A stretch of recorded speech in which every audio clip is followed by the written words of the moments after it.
இயேசு ஜீவிக்கிறார். சுவிசேஷ ஊழியம் வழங்கும் ஜீவ வார்த்தைகள். கிறிஸ்துவில் பிரியமானவர்களே, ஆண்டவராகிய இயேசு கிறிஸ்து நாமத்தில் உங்களை யாவரையும் அன்போடு வாழ்த்தி வரவேற்கிறோம். இயேசு ஜீவிக்கிறார் ஊழியத்தின் சார்பாக ஜீவ வார்த்தைகள் இந்த நிகழ்ச்சிக்கு வந்திருக்கிற உங்களை கர்த்தர் ஆசீர்வதிப்பாராக. இந்த நாளிலும் உங்களுக்காக வேதாகமத்திலிருந்து ஒரு பகுதியை வாசிக்கிறேன். ஜெபத்துடன் கேளுங்கள்.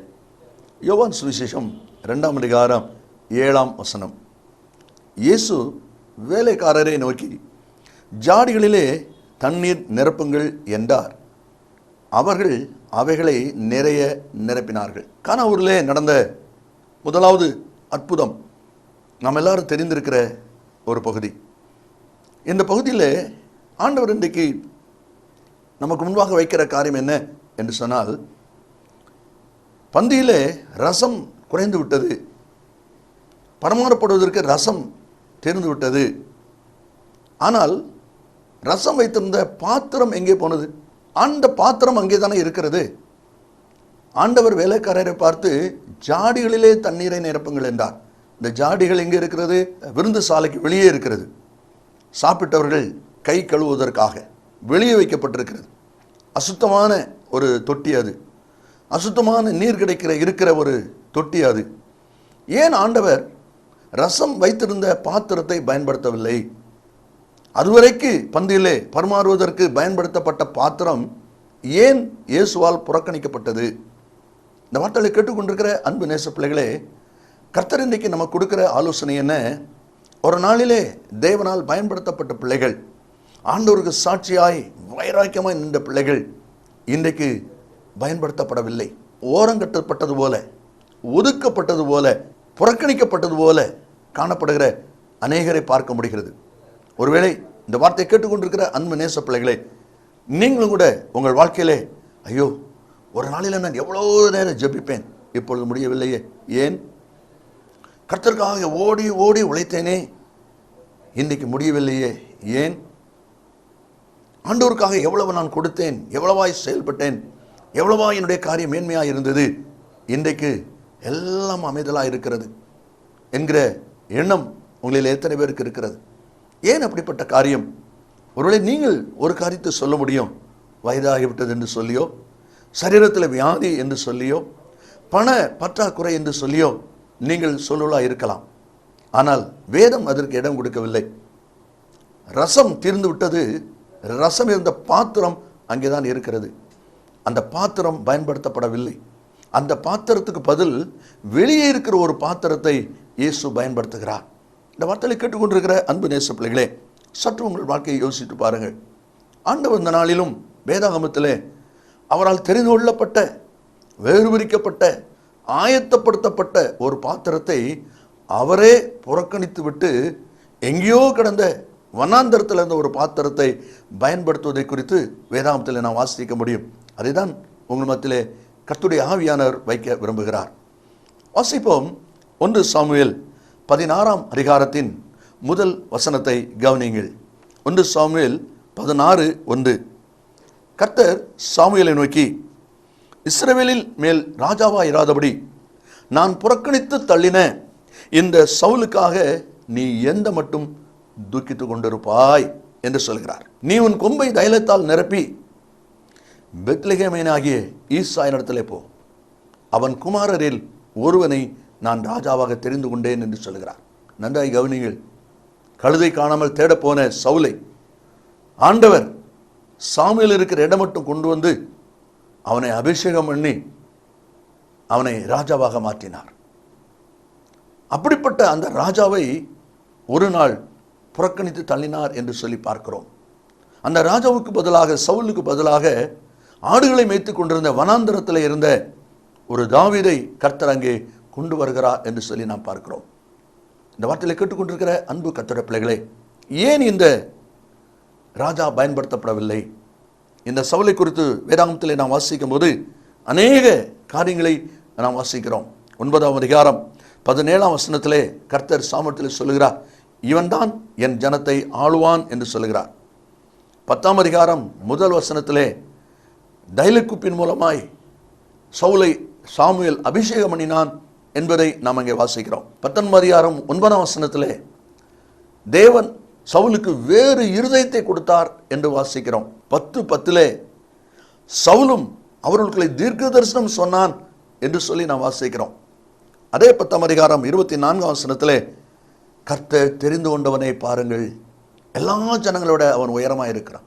இப்படியாக இந்த சவுல் தேவனால் தெரிந்து கொள்ளப்பட்டவன், அபிஷேகம் பண்ணப்பட்டவன், விசேஷித்த இருதயம் கொடுக்கப்பட்டவன், தீர்க்க தரிசன ஆவி ஊற்றப்பட்டவன். இப்படி பல அனுபவங்கள் இந்த மனுஷனிடத்தில் சவுலிடத்தில் இருக்கிறது. நாள் ஒன்று வந்தது, கர்த்தர் அவனை புறக்கணித்து விட்டார், அவனை தள்ளி போட்டார். அவனுக்கு பதில் தாவீதை அங்கே கொண்டு வருகிறார். ஏன் இந்த சவுல் புறக்கணிக்கப்பட்டான்? கல்யாண வீட்டிலே ரசம் தீர்ந்து போனது, பாத்திரம் அங்கே இருக்கிறது, பாத்திரம் பயன்படுத்தப்படவில்லை. இன்றைக்கு பயன்படுத்தப்படாத, ஒரு நாளிலே பயன்படுத்தப்பட்ட அநேக பாத்திரங்கள் இந்த வார்த்தையிலே கேட்டுக்கொண்டிருக்கிறீர்கள். உங்கள் வாழ்க்கையை நீங்கள் சற்று ஆராய்ந்து பார்க்கும்படி கர்த்தர் உங்களுக்காக உங்களோடு பேசி கொண்டிருக்கிறார். முதலாவது நாம் பார்க்கிறோம், 1 சாமுவேல் 15ஆம் அதிகாரத்திலே 11ஆவது வசனத்திலே ஆண்டவர் சொல்லுகிறார், நான் சவுலை ராஜாவாக்கினது எனக்கு மனஸ்தாபமாக இருக்கிறது, அவன் என் வார்த்தைகளை நிறைவேற்றாமல் போனான். வார்த்தைகளை நிறைவேற்றாதவர்களை கர்த்தர் புறக்கணிக்கிறார். இந்த வார்த்தைகளை கேட்டுக்கொண்டிருக்கிற அன்பு நேச பிள்ளைகளே, ஒரு நாளிலே எவ்வளவாய் ஆண்டோடைய கருத்தில் பயன்படுத்தப்பட்ட நீங்கள் இன்றைக்கு ஒரு டம்மி பீஸ் மாதிரி இருக்க காரணம் என்ன? பயன்படுத்தப்பட முடியாத நிலையில் இருப்பதற்கு காரணம் என்ன? ஏதோ ஒரு இடத்துல ஆண்டோடைய வார்த்தையை விட்டிருக்கிறீர்கள். ஏதோ ஒரு காரியத்தில் கர்த்தருடைய வார்த்தையை நீங்கள் நிறைவேற்றாமல் விட்டிருக்கிறீர்கள். கொஞ்சம் யோசித்து பாருங்கள். கர்த்தர் மறந்து விட்டார் சொல்ல வேண்டாம், ஆண்டவர் புறக்கணித்து விட்டார் என்று சொல்லி கர்த்தர் மேலே நீங்கள் முறுமுறுப்பதில் அர்த்தமே இல்லை, அர்த்தமே இல்லை. இந்த சவுல் ஒரு நாள் என் வார்த்தையை நிறைவேற்றாமல் போனான் என்று சொல்லி கர்த்தர் சொல்வதை நாம் அங்கே பார்க்கிறோம். அதே 15ஆம் அதிகாரத்திலே 3வது வசனத்திலே அமலேக்கை மடங்கடித்து அங்கே இருக்கிற பெரியோர் சிறியோர் மிருகங்கள் எல்லாவற்றையும் கொண்டு போடு என்று சொல்லி கர்த்தர் சொன்னார். ஆனால் 9ஆம் வசனத்திலே வாசிக்கிறோம், அதில் இருக்கிற மிருகங்களிலே முதல் தரம் 2ஆம் தரம் அவைகளை தனக்கென்று எடுத்து தங்களுக்கென்று எடுத்து அழித்து போடுவதற்கு மனதில்லாமல்ங்கிற வார்த்தையை நாம் அங்கே வாசிக்கிறோம். அதில் தான் கர்த்தர் சொல்கிறார், என் வார்த்தையை அவர் நிறைவேற்றவில்லை, நீங்கள் கர்த்தருடைய வார்த்தையை நிறைவேற்றினீர்களா என்பதை சற்று யோசித்து பாருங்கள். இரண்டாவதாக 1 சாமுவேல் 28ஆம் அதிகாரம் 7வது வசனத்திலே நாம் வாசிக்கும் போது, சவுல் தன் ஊழியக்காரரை நோக்கி அஞ்ஞனம் பார்க்கிற ஒரு ஸ்திரியை தேடுங்கள் என்றான். அஞ்ஞனம் பார்க்கிற ஒரு ஸ்திரியை தேடுங்கள் என்று சொல்லுகிறான். எதற்கையா அஞ்ஞனம் பார்க்கிற ஒரு ஸ்திரீ தேடப்பட வேண்டும்? அதுக்கு முந்தின வசனத்திலே நீங்கள் வாசிப்பீர்களானால், அதே சவுல் ராஜா கர்த்தரிடத்திலே தன் காரியங்களுக்காக அவன் விசாரிக்கிறான். அப்படி விசாரிக்கும் போது 6வது வசனத்திலே கர்த்தரிடத்தில் விசாரிக்கும் போது கர்த்தர் அவனுக்கு சொப்பனங்களிலாவது ஊரிலாவது தீர்க்க தரிசனாவது மறு உத்தரவு அருளவில்லை. அவனுக்கு உத்தரவு கிடைக்கவில்லை. அப்போ உத்தரவு கிடைப்பதற்கு என்ன செய்ய வேண்டும் என்பதைத்தான் யோசிக்க வேண்டுமோ ஒழிய அஞ்ஞனமா இருக்கிற ஒரு ஸ்திரியை கூப்பிடுங்கள் என்று சொல்லி அவன் சொல்லுகிறான். 3வது வசனத்தை நீங்கள் வாசிப்பில்லானால் அங்கே சொல்லப்பட்டிருக்கிறது, இதே சவுல் தேசத்திலே அஞ்ஞனம் பார்க்கிறவர்கள் குறிச்சொல் எல்லாவற்றையும் விரட்டி போட்டான் என்று சொல்லி பார்க்கிறோம். தேசத்தில் இராதபடிக்கு விரட்டி விட்டான் என்று சொல்லி பார்க்கிறோம். அப்படியானால் அவனுக்குள்ளே பின்மாற்றமான ஒரு ஆவி செயல்படுவதை நாம் அங்கே பார்க்கிறோம். இந்த வார்த்தையை கேட்டுக்கொண்டிருக்கிற அருமையான கர்த்தருடைய பிள்ளைகளே, உங்களுடைய வாழ்க்கையை யோசித்து பாருங்கள். இஸ்ரவேல் ஜனங்களை குறித்து சற்று யோசித்து பாருங்கள். கானானுக்கு வரும்பொழுது, வனாந்தர பாதையில் வரும்பொழுது அவர்களுக்கு நெருக்கங்கள் பிரச்சனைகள் வருகிறது என்று சொன்ன உடனே அந்த ஜனங்கள் என்ன சொல்லுகிறார்கள்? 11வது அதிகாரத்திலே 5வது வசனத்திலே வாசிக்கும் போது, எகிப்திலே கிரயமில்லாமல் சாப்பிட்ட வெள்ளரிக்காய், வெங்காயம், மச்சங்களை நாங்கள் நினைக்கிறோம். பாருங்கள், எகிப்தை விட்டு வந்து விட்டார்கள். ஆனால் எகிப்தின் சிந்தை, எகிப்தின் நினைவு, எகிப்தின் அனுபவம் அவங்க வாழ்க்கையில மாறவில்லை. ஒருவேளை பாவத்தை விட்டுவிட்டேன்னு சொல்லலாம், தேவனுக்கு பிரியமில்லாத வாழ்க்கை விட்டுட்டேன்னு சொல்லலாம். ஆனால் உங்களுடைய நினைவிலே அந்த காரியம் ஓடிக்கொண்டிருக்குமானால் நீங்கள் இன்னும் அதனோடு தொடர்புடையவர்களாக இருக்கிறீர்கள். எகிப்தை விட்டு வந்த அந்த ஜனங்கள் எகிப்தினுடைய காரியங்களை நினைக்கிறோம் என்று சொல்லி அவர்கள் சொல்வதை நாம் அங்கே பார்க்கிறோம். அது மாத்திரமல்ல, அதே எண்ணாகமம் 14வது அதிகாரத்திலே 4வது வசனத்தை வாசிக்கும்போது என்ன சொல்லுகிறார்கள்? நாம் ஒரு தலைவனை ஏற்படுத்தி கொண்டு எகிப்துக்கு திரும்பி போவோம் வாருங்கள். விட்டு வந்த தேசம் அவர்களுக்கு மீண்டும் நல்ல ஒரு தேசமாக இருக்கிற ஒரு நிலையை பார்க்கிறோம். இதுதான் பின்மாற்றம். சவுல் ராஜாவுடைய வாழ்க்கையிலே அஞ்ஞனம் பார்க்கிற ஸ்திரியை தேடுகிறான், பின்மாற்றத்துக்கு நேராக ஓடிவிட்டான். உங்கள் வாழ்க்கையில் தேவை வரும்பொழுது, நீங்கள் எதிர்பார்க்கிற நன்மை உங்களுக்கு கிடைக்க வேண்டும் என்று சொல்ல விருப்பம் வரும்போது, நீங்கள் யாரை தேடுகிறீர்கள்? கர்த்தரை தேடுகிறீர்களா? அல்லது மனுஷரை நாடி, மந்திரவாதிகளை நாடி, வேறு யாரையோ நாடி ஓடிக்கொண்டிருக்கிறீர்களா? சற்று யோசித்து பாருங்கள். அப்படிப்பட்ட ஒரு வழி மாற்றம் உங்கள் வாழ்க்கையில் வந்திருக்கிறபடினால்தான் நீங்கள் இந்த நாளிலே உபயோகப்படுத்தப்பட முடியாத ஒரு பாத்திரத்தின் நிலைமையில் இருக்கிறீர்கள் என்பதை மறந்து போக வேண்டாம். அதை நினைகூர்ந்து இன்றைக்கு மனம் திரும்புங்கள். உங்களையும் மீண்டும் தூக்குவதற்கு, மீண்டும் பயன்படுத்துவதற்கு கர்த்தர் போதுமானவராயிருக்கிறார். மூன்றாவதாக 1 சாமுவேல் 13ஆம் அதிகாரம் 12வது வசனத்திலே அவர் சொல்லும்போது சொல்லுகிறார், பெலிஸ்தர் சூழ்ந்து விட்டார்கள், ஜனங்கள் எல்லாரும் சிதறி ஓடுகிறார்கள். அதை நான் பார்த்த உடனே இனி நாம் சாமுவேல் வருவரை பொறுமையாக இருக்க முடியாது என்று சொல்லி சவுல் துணிந்து சர்வாங்க பகனியை செலுத்தினான். சவுல் துணிந்து சர்வாங்க தகன பலியை செலுத்தினான் என்று சொல்லப்பட்டிருக்கிறது. ஒரு துணிகரமான ஆவி, ஒரு துணிகரமான செயல், அதைத்தான் நாம் இங்கே பார்க்கிறோம்.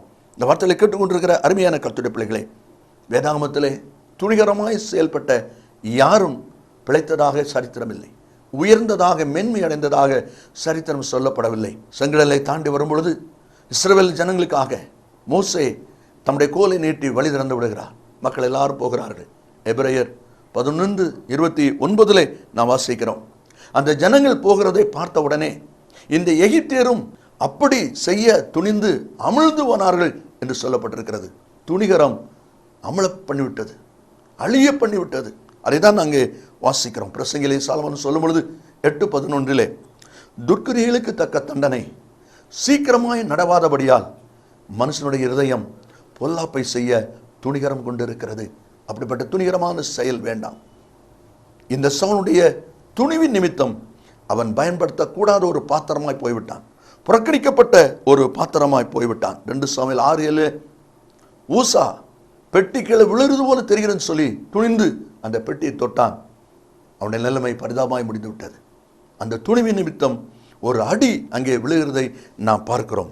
கடைசியாக 1 சாமுவேல் 15:12 வாசிக்கிறோம், சவுல் தனக்கு ஒரு ஜெய ஸ்தம்பத்தை நாட்டினான்.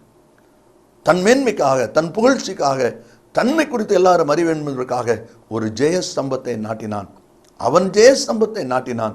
ஆனால் அது ஜெய ஸ்தம்பமாக அல்ல, அது அவனுக்கு வேதனையின் ஒரு அனுபவமாய், அடையாளமாய் மாறிவிட்டதை நாம் அங்கே பார்க்கிறோம். இந்த வார்த்தையை கேட்டுக்கொண்டிருக்கிற அன்பு கர்த்தருடைய பிள்ளைகளே, இயேசு வேலைக்காரரை நோக்கி ஜாடிகளில் நிரப்புங்கள் என்று சொன்னார். அப்படியானால் ரசம் வைத்த பாத்திரம் புறக்கணிக்கப்படுகிறது. ஏன் புறக்கணிக்கப்படுகிறது? இங்கே புறக்கணிக்கப்பட்ட அந்த சவுல் மூலமாய் கர்த்தர் அருமையான ஆலோசனை கொடுத்திருக்கிறார். இந்த வார்த்தையை கேட்டுக்கொண்டிருக்கிற அன்பு நேச பிள்ளைகளே, ஒரு நாளிலே பயன்படுத்தப்பட்ட நீங்கள் பல சமயங்களிலே நீங்கள் இயங்கிக் கொண்டிருக்கிறதை கர்த்தர் அறிந்திருக்கிறார். ஆனால் ஏன் சவுல் புறக்கணிக்கப்பட்டான்? காரணம் வரிசையாக 4 காரியங்களை வாசித்தோம். முதலாவது, என் வார்த்தையை அவன் நிறைவேற்றவில்லை என்று ஆண்டவர் சொல்லுகிறார். பின்மாற்றக்காரனாக அஞ்ஞனம் பார்க்கிறவர்களை தேடுகிற ஒரு மனுஷனாக மாறிவிட்டான். கர்த்தருக்கு விரோதமாய் துணிகரமாய் செயல்படுவதற்கு தன்னை ஒப்பு கொடுத்து விட்டான். தனக்கு பேர் உண்டாக ஜெயசம் நாட்டினான். நீங்கள் எவ்விதமாயிருக்கிறீர்கள்? எதிலே குறைவு என்று உணர்கிறீர்களோ தேவனுடைய சமத்தில் உங்களை அர்ப்பணிங்கள். மன்னிப்பதற்கு தயப்படுத்த தேவன் உங்களையும் மன்னித்து மீண்டும் உங்களை உயர்த்துவதற்கு அவர் ஆயத்தமாயிருக்கிறார். இஸ்ரவேலே, நீ உனக்கு கேடு உண்டாக்கி கொண்டாய், ஆனாலும் என்னிடத்தில் உனக்கு சகாயம் உண்டு சொன்ன கர்த்தர் உங்களுக்கு சகாயம் தர ஆயத்தமா இருக்கிறார். அந்த சகாயத்தை பெற்றுக்கொள்ள ஆயத்தம் தானா? நாம் கண்களை மூடி செபிப்போம். இயேசு சீக்கிரம் வரப்போகிறார். நல்ல பிதாவையும் என்னோடு ஸ்தோத்திரிக்கிறோம். உம்முடைய வார்த்தை ஆமென்றும் ஆமேனும் இருப்பதற்காக ஸ்தோத்திரம். உபயோகப்படாத ஒரு பாத்திரமாய் இருக்கிற ஒவ்வொரு பிள்ளைகளும் தங்களை அர்ப்பணித்து சீர்பட்டு மீண்டும் தேவனால் பயன்படுத்தப்படுகிற பாத்திரமாய் வாழ்வதற்கு கர்த்தர் உதவி செய்யும். நீர் அப்படி செய்கிற கிருபைக்காய் ஸ்தோத்திரம். கர்த்தர் இயேசுவின் நாமத்தில் பிதாவே, ஆமேன், ஆமேன், ஆமேன். கர்த்தர் உங்களை ஆசீர்வதிப்பாராக. ஆமேன். மேலும் விவரங்களுக்கும் உங்கள் ஜெப தேவைகளுக்கும் நீங்கள் எங்களோடு தொடர்பு கொள்ள வேண்டிய முகவரி, ஜீசஸ் லிவ்ஸ் காஸ்பல் மினிஸ்ட்ரீஸ், சகோதரர் John M Jeyaraj, 123A Dohnavur road, Mavadi, Nellai மாவட்டம், தென்னிந்தியா 627107. Cellphone 9443113292. Email yesujivikaar@gmail.com. Website www.jesuslives.com. jesuslivesministries.org.